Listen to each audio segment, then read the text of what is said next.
কে cake খাবে, তাড়াতাড়ি চলে এসো। শুভ গৃহপ্রবেশ। আমার ছোট দেওর ও জায়ের গৃহপ্রবেশ উপলক্ষে আমরা ভীষণ ভীষণ আনন্দ করেছি। তারই এক ঝলক আজ তোমাদের সঙ্গে শেয়ার করব বন্ধুরা। দেখো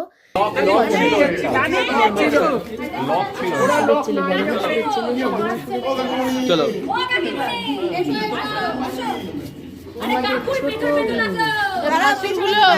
বড় দেওর হাসুর ঢুকছে, হাসুররা এখন ঢুকছে, সব দুজনে বাইরে দাঁড়িয়ে ছোট গিন্নি, হলেন ছোট ভাসুর, কাকু আছে, এক ভাসুর গেছে ভাসুর আসছে।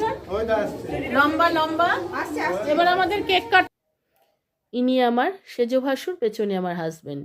আজকে গৃহপ্রবেশ উপলক্ষে আমাদের আচার অনুষ্ঠান লোকজন চলে যাওয়ার পর আমাদের বাড়ির বাচ্চারা প্ল্যান করে, তারা কাকুদের থেকে, বাবার থেকে, জেঠুদের থেকে, পিসিদের থেকে চাঁদা তুলে কেক, রিবন, নানা রকম কত কি কিনে এনেছে। খুব আনন্দ হয়েছে গৃহপ্রবেশ